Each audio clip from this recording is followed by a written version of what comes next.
Les sanctions contre la Russie semblent faire effet, et un effet dévastateur pour le Kremlin. C'est un rapport de l'université américaine de Yale qui le dit. L'économie russe est en train d'imploser.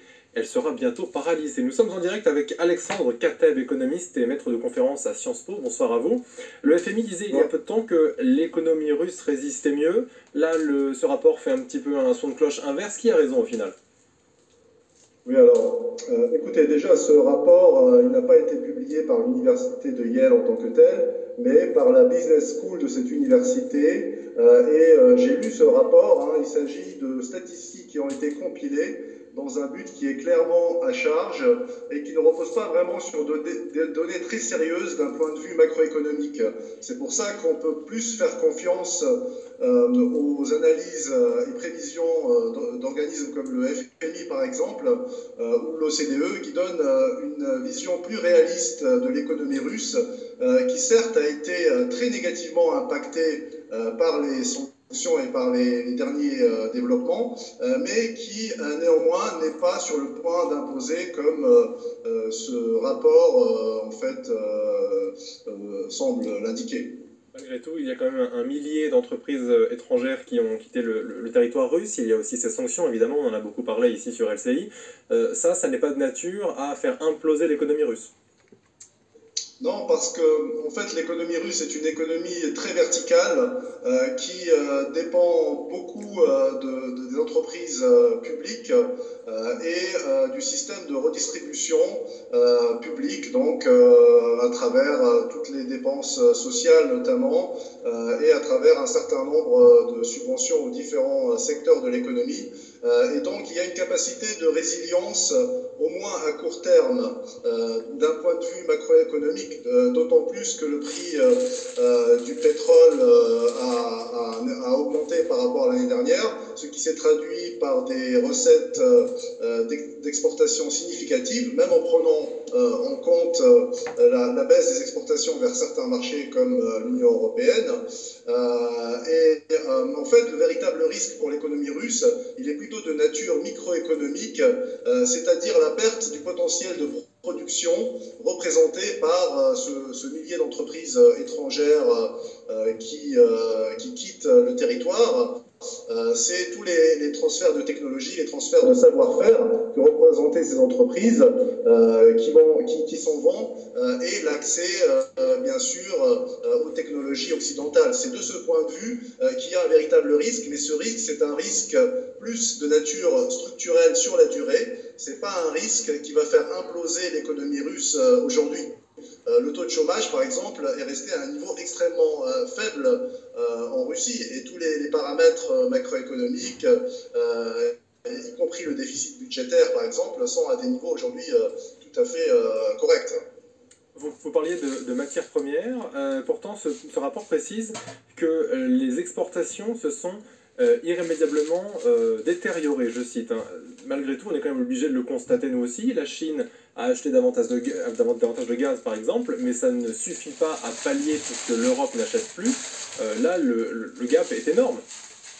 Alors en fait, si vous voulez, on a des chiffres qui sont provisoires aujourd'hui sur la balance commerciale russe et notamment sur les exportations qui sont fournis par la Banque centrale de Russie qui n'indiquent pas véritablement un effondrement. Il y a certes une baisse qui est de l'ordre de 15 à 20% de ces exportations en volume, mais qui n'est pas du tout dans un scénario d'effondrement.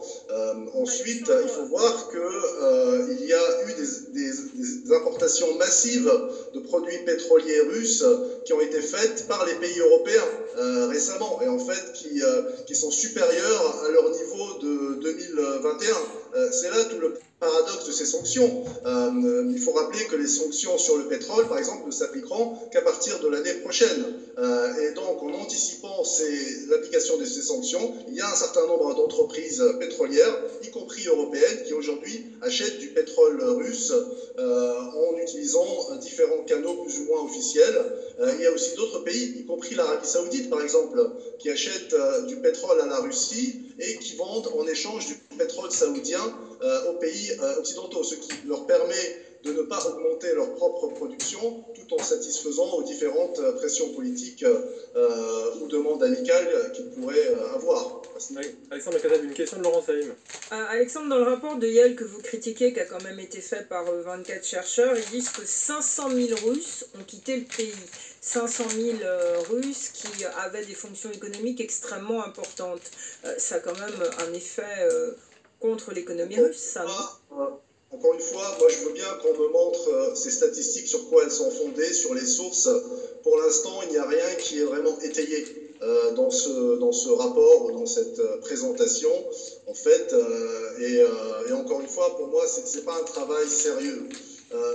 C'est quand même assez sérieux. Ils mettent leur nom sur ce rapport, il est extrêmement commenté aux États-Unis. Il y a un débat, mais c'est quand même une université extrêmement sérieuse, même la Business School de Yale. Il y a des données statistiques qui viennent d'être publiées. Ce sont des chercheurs en management et quand vous regardez les sources et les données et la manière de présenter les choses, ça ne correspond pas à un travail d'économiste. Je suis désolé de le dire. Vous pouvez demander à d'autres économistes et je pense qu'ils vous diront la même chose. Il s'agit d'un travail à thèse, à charge.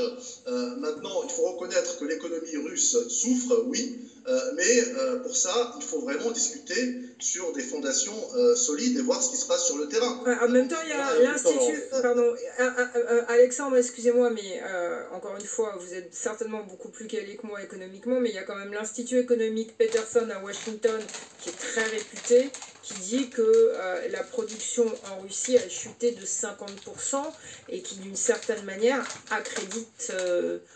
le rapport de Yale. Et je vous demanderai de répondre très brièvement, s'il vous plaît, car il faut qu'on passe... Dans ce rapport, c'est concernant certains secteurs, par exemple comme les automobiles.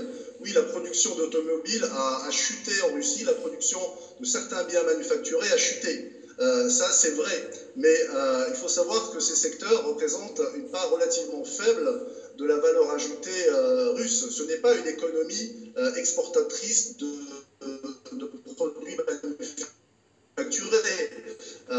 Et donc oui, ça touche les consommateurs russes qui peuvent acheter. L'impact sur l'État, sur les acteurs économiques de manière générale, il est localisé à ces quelques secteurs qui souffrent, mais qui ne représentent pas, encore une fois, l'essentiel de la dynamique de cette économie, qui est une économie très verticale, avec une très forte implication de l'État. Merci beaucoup Alexandre Kateb d'avoir évoqué votre point de vue ici avec nous en plateau. Merci à vous quatre également d'avoir répondu à nos questions. Il est 20h41, l'heure pour nous de passer à notre grand entretien qui aujourd'hui nous présente Régis Janté, journaliste.